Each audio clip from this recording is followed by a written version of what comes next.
Welcome to part 3 of the course.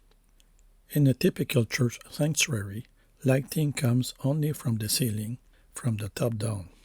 This is not really suitable for video shooting. The subjects are not properly lit, too much contrast.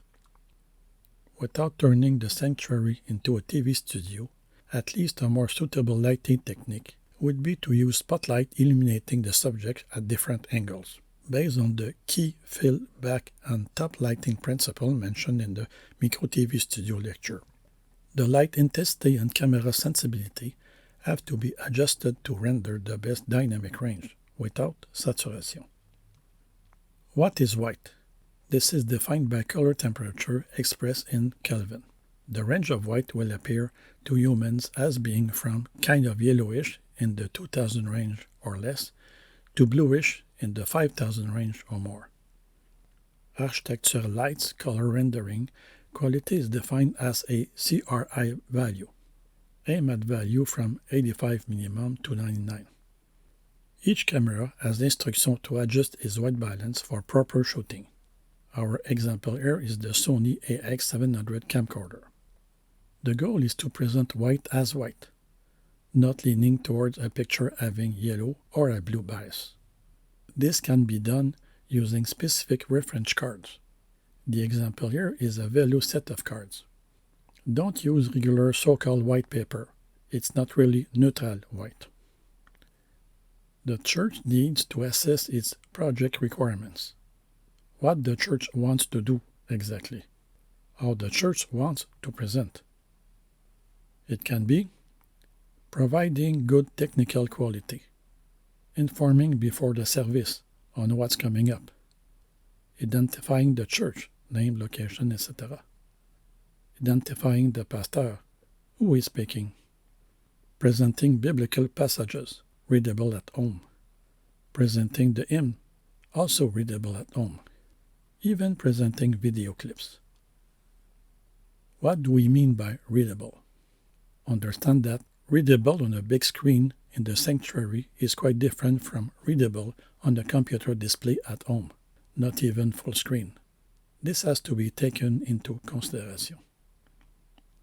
What could be a good technical quality? Well, let's just say this. Comparable to what serious NPOs do. NPO for non-profit organization. The one you appreciate, of course, including churches, which are doing a quite satisfactory broadcast of their services. Note that we are focusing on the technical aspect here. If your church experiences a significant growth, what will happen to your system? You get rid of everything and you start all over again? Of course not. The system would expand and offer the same quality of service to a certain extent. If your church grows from less than 80 people to a super mega church complex, that might be a different story. There is a lot of connector type in camera nowadays. The kind of camera we will be looking at use, for most of them, a micro HDMI connector for the video output. Then you will need a micro HDMI to regular HDMI cable to connect the camera to another HDMI device, as the computer. A micro HDMI is a quite fragile connector. To protect it and to protect the camera at the same time, firms as SmallRig offer HDMI cable clamp to fix the cable to the camera cage or the tripod base plate to prevent an accident. You'd rather break a cable than the connector, making the camera unusable. For an HD or Full HD resolution, you will probably not find cable longer than 25 feet, a little less than 8 meters. Your church would probably need more than that.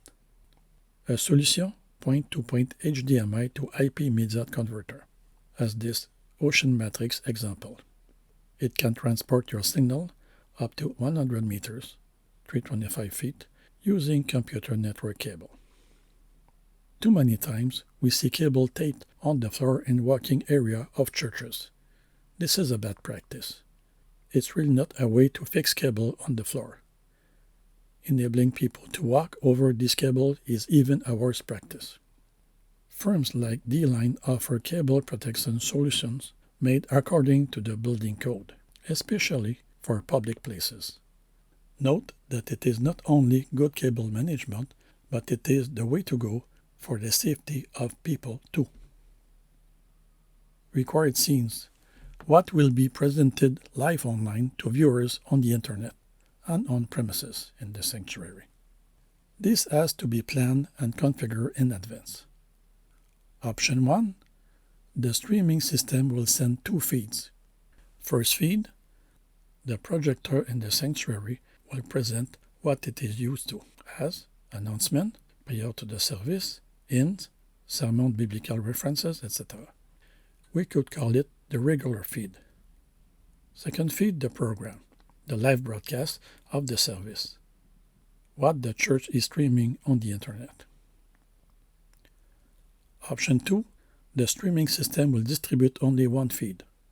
The projector will present the live broadcast program on the sanctuary screen as it will be presented on the internet. A term used is IMAG for image magnification, kind of self-explanatory. The idea is to present, as in a sport broadcast, for example, bigger images, bigger than what the people in the pews would normally see. Added to what the camera captures will be related information over the picture. But what will be presented in the live broadcast? A few examples coming up. Before the broadcast of the service, a church can present, as we see in this example, day and date, name of the church and pastor, info about the sermon, church logo, scrolling text which usually are announcement, countdown, etc. Note about the countdown, a question. Why starting 5 to 10 minutes prior to the service? I would suggest that 2 or 3 minutes would be more than enough. Here we have the pastor with the church logo only. Note that the camera is in front of the subject, not sideways or at a higher or at a lower position. Now the name of the pastor is added. He is normally known in the church, on site, but on the internet, not all viewers necessarily know him. Here, a biblical reference and the verse itself are added.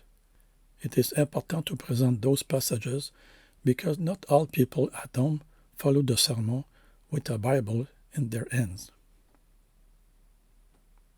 The music director can be presented with the hymn inserted in the stream as an overlay. The deck of slides can be shown using a series of JPEG or simply by grabbing the Slideware application window. Sometimes the church would like to present a video clip during the service. The video streaming software allows to play video file during the stream. Here, the video clip is embedded in the content with its title and the church logo. That's it for part 3. You are now invited to part 4.